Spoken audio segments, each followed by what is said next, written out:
are at the LazyG Ranch, Howard Graham's ranch here. Howard, we're just so thrilled for this invitation, and this morning, I know, Yvonne, you and Charlie were dressed by what time? Oh, let's see, we were ready. We got up early because we were looking forward to it. We were ready by 9, yes, to come. We could have left at 8. We were so anxious, you know, to see that month-old baby mule. And Yvonne put Cookie's denim dress on, and we were ready to come. We were just so sorry that Barbara had a doctor's appointment this morning, and we couldn't meet her. But we're looking forward to seeing that baby mule and the white mule.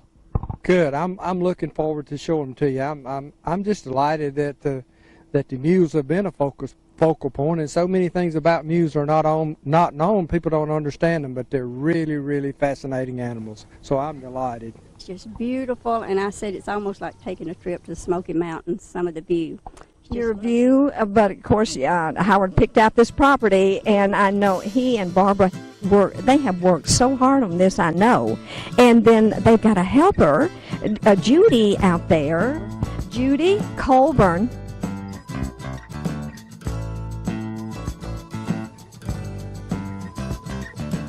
Let me just say something that's off the cuff here before we go into whatever else we're going to do. I was impressed by how neat and tidy a mule ranch can be. Good grief. Everything in here has just got its own place, and it's as neat and tidy and pretty as you can be. We even saw looked like the Longhorns knew to get in the road down there when we came up the hill. But Howard and his son Chip and all of them are just wonderful people. And it's a pleasure to know them, and I'm looking forward to seeing some more of the mules and the cows. Miss Yvonne? Well, I just want to say I appreciate so much getting to come up here and see your place. I should have known it would be just lovely and everything up to par, knowing you and your wonderful son and all your family. Thank you very much. Okay.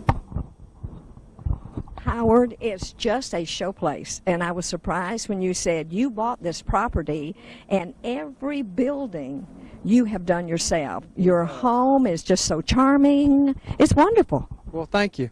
We came up, I just walked up here in the woods many years ago and picked me out a spot and thought that would make a good home spot, and I've been working hard on it ever since. And you said that was about 30 years ago? 1977, we moved in. Oh, Howard, you have done one fantastic job, but we were just so anxious because of all the mules and the attention of mules in Walker County to be able to come up here and see some live mules. Well, I'm glad you could come. Most people don't. Most people hear the word mule and they hear the word donkey, and they don't even realize that there's a difference between a mule and a donkey. But a mule is actually a hybrid. It takes a female horse and a male donkey to get a mule offspring, and they are sterile. There have actually been about 70 documented cases where mare mules actually had foals, but there's never been a case documented where a mule actually sired a foal. But male mules are always they're always gelded, because even though they are hybrid and even though they're sterile, they don't realize that that's the case. So they would exhibit some characteristics that you wouldn't want. But these mules get half of their characteristics probably come from the donkey side. Howard, we have so looked forward to getting out here because you told me you had a 1-month-old little foal, a little mule, 1 month old, and we could not wait to get here. And now Coda, Ellie, had this mule, but now the father is not on the farm. Tell us about that. Ellie is a registered quarter horse mare, and she's bred to a donkey, a male donkey. This donkey's name is really Dunnett. And he's named for his color because he's a dun color, which is very close to Ellie's color. Ellie is what's called a grula, and Coda's sire is a dun, and they're very similar colors. The difference would be that the dun would be a lighter, tend more toward the yellow color with not quite as much black in it. And the sire is in Montana, We breed our mares artificially here on the place. Our vet comes out and assists us with that, and then we actually fold our colts here in the barn. And I was asking you about the mining mules. They're so small in stature, and you said most of those were from out west. A lot of those mules came from out west, that's true. One of the things that happens when you're breeding hybrids is you never know exactly what you're going to get. And so they were breeding small donkeys to mares, and their offspring would be small. And so that was the goal, to get the smaller mules. Now we have one mule. We have a white mule. His name is Spirit. He's in a different pasture. Now I can show him to you, and he is about the size of that those mining mules would have been. Oh! His dam was almost as big as this mare, but his sire was smaller, and he turned out to be a lot smaller. So he's very comparable to the size that they would have been using in the mines. Oh, I can't wait to see. Did you say the name was Spirit? Spirit. Oh, I can't wait to see that one. It takes them a while to learn, because they're not born knowing what a fence is or a restraint. And so you have to introduce them to that gradually, because they hurt themselves. Oh. And they learn fast, but they have to go through a process to learn. Isn't that sweet? Oh. Ah. Oh, just let them play. That mule is posing. Oh. Didn't take. With his horse, Ellie, and her month-old colt, which is a mule, named Coda. Look at her enjoying being out of the pasture. I mean, out of the fence. Oh, but right back to her mother, Ellie, or his mother, Ellie. Coda is a boy. Look at Coda enjoy romping around. Coda Larry's right here. Look at that. Oh. Oh, he is so cute. Look at him. Oh, this property is so beautiful. Howard bought the property and has put every building on here himself. The stables. Look at that. Look at Coda go. Oh, how cute. Oh, look at that. Oh, no. But she bounced right up. Coda. Oh, my goodness. Because she came from Winnemucca, Nevada. Winnemucca, Nevada. She's a Mustang. She was born in the wild. Oh, let me get this again. Howard, say that again. Now, hey there. Oh, I don't have any apple. I got this started. Let me get rid of this apple. Yeah. This is Scooter. Scooter. Scooter. He's enjoying his apple this morning. Scooter thinks she owns this place. Oh. Here, Winnie. So we call this mare Winnie. She's actually a Mustang. She came off of the range at Winnemucca, Nevada. She was part of the government's program to keep the range from being overpopulated with wild horses. So we got her, and she is actually the mother of these two mules. The sire, the donkey, was in Callahan, Colorado. So we mated a Colorado Jack with this mare at two different times. Obviously, there's 2 years difference in their age. Scooter was first, female. Scoot was second, male. Oh, they are precious. If you, in terms of mules, you often hear people use the term matched pair. This is what a lot of the folks try to do, particularly in work mules. They want two mules that look exactly alike, and these are about as close as you get. He's got one little white spot on him, and his nose is a little lighter than hers, but other than that, they're very similar. Oh, they look identical to me.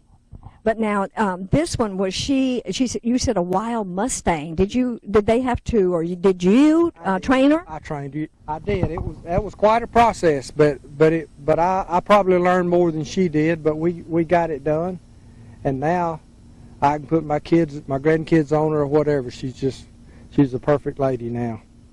Oh my goodness! So Howard, after you got her and trained her, then you had her bred. Right. See the government brand on her neck? They freeze brand. See that that's U.S. with a number. Go ahead. Well, it just says U.S. and then the numbers are Arabic. Arabic? Yeah, I think her number is 0663 or something like that. I don't really read that very well. But why would they do that, Howard? They use symbols because in numbers you have, like on the 8 you'll have 2 small circles, or on a 5 you got a circle on the bottom and things like that. And when you brand that tends to blot that out. So they like to use things that are open, and so it's much more effective to use a symbol that doesn't have circles in it. I see. Because they're distinctive and they last longer, and they don't blot out. Okay. The hair turns white. It actually kills the pigment and the hair turns white after they're branded. Right. And that's how you see that showing up. You see that showing up white on her. I was just showing the tack room. Each animal has their own head stall, and each animal has their different saddle because fit's very important. We have harness over here on this wall. We work a little bit in harness. Here's some of my riding stuff over here. Howard, this is wonderful. What a great job you've done here. Thank you. Oh, I know you're so proud. We built this barn on this old building was actually at the bottom of the mountain, and we moved this old building up here because it was a real old building, and I just kind of wanted to save it. So that part of the barn over there is a really old building that we just moved up here and then added the barn onto it. Howard, now this is the room that you stay in when your mare is about to foal. When we get close enough to foaling that we think it's going to be within a relatively short period of time, as in a few days. I think in this case we spent about 5 days down here waiting, but we stay down here at night, and so we can look out this window and observe without causing the mare to be uncomfortable. A mare is one of only about 2 animals in the world that actually can control labor. A mare can start to go into labor, and if she felt threatened, now she can't turn it off if her water's broken, but obviously if the labor process has started, she can just shut it down. So consequently, it's very difficult to see one have a foal, because if they know that you're watching them and they are the center of attention, they'll just turn it off. So you're interrupting them. That's right. We have to kind of remove ourselves from that situation so they'll kind of happen naturally. And so that's why we get up here and try to observe out this window. Did you see a plan like this? Did you know to develop it like this, or? Well, I've seen a lot of other people's facilities, and so I just thought, based on all the things that I had seen and what I had here, I just came up with my own idea to borrow some from a lot of other different people's ideas. But then you said for some of them you had been sleeping on the barn floor. Early on, we didn't have this room, and in order to accomplish that, we'd just stack us some hay bales out here in this outside room and sleep on the hay. To be nearby, but this is a great setup because I actually put an air mattress down and slept in that tack room too. But this is a big improvement. I think a lot of people who will be watching this on television wonder the same thing. How did you get the name for the little donkey, or the mule? I just started thinking about it. We usually don't name them right off because usually something happens that causes us to think of a name. But in this case, I was just thinking one day, and Coda is actually the name of a Disney character. Oh. Coda was a bear in one of the Disney films, and the word translates to friend and companion. So I just thought that would be a good name for my mule, who will be my friend and companion. And it was male in content, I thought, so it fit. Yeah. I'm glad I asked because that's a very interesting answer too. Well, Then this is a beautiful place. Good gracious, Howard.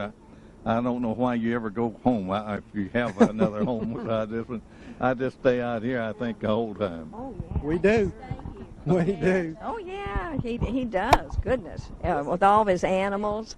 I was just saying that this was an answer for a prayer for me because I told Charlie the other day if we lived out, I would want a mule. And so here I am. After this year of all the talk, and we have fallen in love with these mules in Walker County, it was a wonderful idea, and I think everybody's thinking about it now. We love our mules in Walker County, and this is so great to have an opportunity to get some footage of live mules, Howard. Well, I'm thinking, And- you and Charlie just need to move out somewhere, and I'll just loan you a mule, and you can have one. We'll be in business. That's good. I will remember that. Charlie, Thank you. I was talking a while ago about the disposition of the mules and how they get a bad rap for being stubborn, and it's just a very high degree of intelligence. And I'll give you an example. A horse will break in a feed room, and a horse will stand there and eat feed till it's absolutely sick. It'll founder. A mule can break in that same feed room, and the mule will eat just exactly what it wants, and it'll stop. Oh, I'll say. So they really are intelligent. They are. So that tells you something about their intelligence. That's right. Training, I got to tell you this. You'll appreciate this, Charlie. Training mules is a lot different from training horses. When you're fooling with mules, you have to have a lot of patience.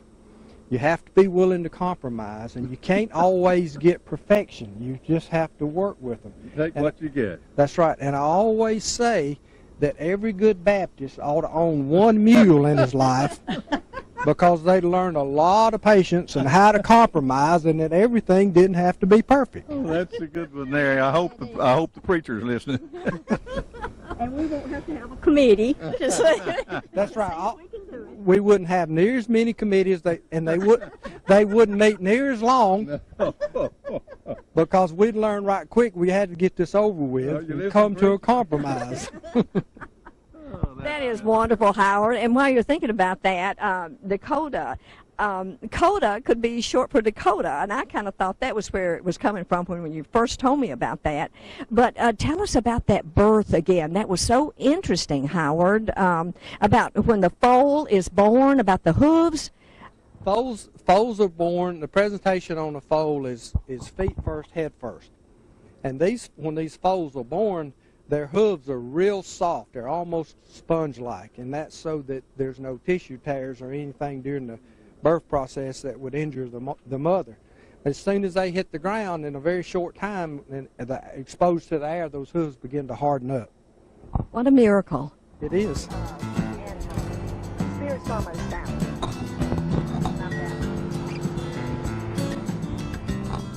Oh, how beautiful. Okay. Howard, tell us about the mules we're with right now. This is Maddie. She's a Molly mule. The term Molly is used to describe a female mule. So she's a Molly mule. Her dad's name was Matt Dillon, so she got the name Maddie. This is Tough directly behind me. He's a big old boy. But now He's a male. they are brother and sister. They are half brother and sister. Yeah, because they have the same mother. Same mother, different father. And this is Spirit. Spirit. Oh, you are so beautiful. Spirit's a male. Male mules are called John mules. Oh, you're beautiful. Look at that. Spirit's about 8, 10. Okay. Gosh. Larry, this is nothing. This one is nothing. It'll get a little bit longer, but it'll never get like we were talking about the horses. So what we tend to do is roach them off, and we tend to cut that off. Yeah, we try to keep it from getting long. Oh, how sweet you are. You are just beautiful. Now this one's Maddie beside us. This is Tough. Tough. Yeah, this is old Tough. This is Maddie. Maddie. Okay. Oh my goodness, and Spirit that you had up there. Where did you buy that Mustang? It was from the U.S. government. The wild Mustang. I went to an adoption near Decatur, Alabama, and acquired her up there. Okay. And so the government, you said that they take those around the country. The government has a program to take some of the Mustangs off of the range, so the range doesn't become overstocked. They try to control the population. So when they remove select animals from the wild herds, then they offer those animals up to the public. So most of them wind up with a good home. That's the intent of the program, is to those animals that they take off of the range into a good environment. Well, they certainly found a good home. Mine got lucky when she landed with me, because she eats good. Oh my gosh, Howard. I love them, love them, love them. I've never been this close. I've never been close to a horse until my son took riding lessons, and that's the first time I realized they had eyelashes. They sure do. You are just a beauty. But now I'm partial. The purpose of these eyelashes being long like that is so that if that eye got close to something, that eyelash comes in contact with it, and that eye will close, so they don't damage their eyes. So they actually serve a purpose. Now, Spirit is not an albino, but he's pretty close. He has a lot of the characteristics, but the pink skin. But you can see he has a little black color, and he even has a black stripe in his hoof. See that black and the otherwise white hooves? He's got that one dark stripe in it. Oh, I see. Now, what color was the mother? Black. Oh my gosh. Black. And do you know the color of the father? He was a black and white spotted donkey, and she was solid black, and he came out solid white. So that's just one of those things that happens. It's just nature, isn't it? It's nature, and it has a lot to do with the process of a hybrid. You just never know exactly what kind of color combinations you might get. Well, I'm really just partial to Spirit because he's white. Spirit's a little bit too fat. Maddie, that's okay. It's okay, Maddie. Oh, so Get Maddie out of the way. Maddie was protecting Spirit. Yeah, you can put him up there. Yeah. You put him up. I'll just get Maddie over here and hold her out of the way.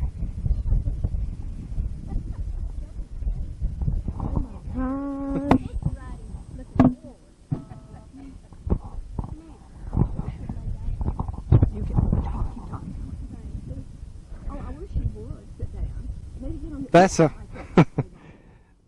a pretty good indication of how docile and gentle that little mule is, to have that dog walking around on his back. He's never had that happen to him before, so that's something totally new. I'm even surprised myself that he's standing there so nicely. I guess the mom's just got the charm. She's just charmed him into that.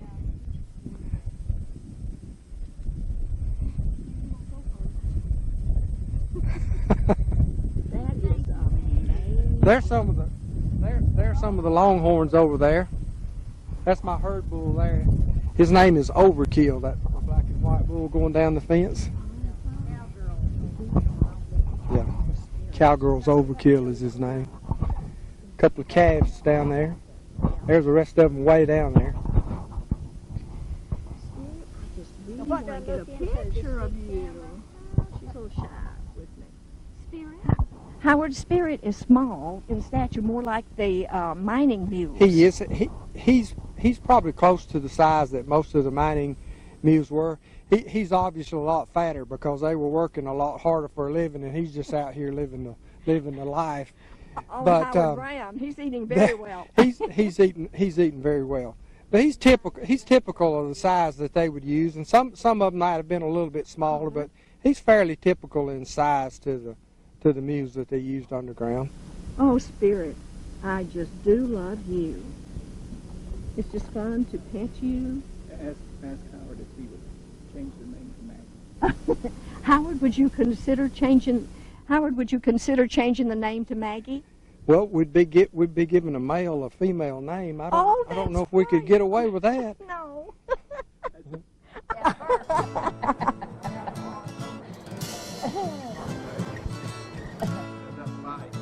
Yeah, it's kind of dark in here, Judy, you know. I know that's when we're taking pictures when they're born. I get frustrated because my camera takes so long.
Here at the Charter International Dateline facility, scientists have 1 foot in today and 1 foot literally in tomorrow to bring Charter customers the latest thing. Oh, it's Casual Friday over here. Like switching your phone service from AT&T, Verizon, or CenturyLink, Charter guarantees to cut your phone bill in half. Speaking of cutting things in half, where's the rest of those pants?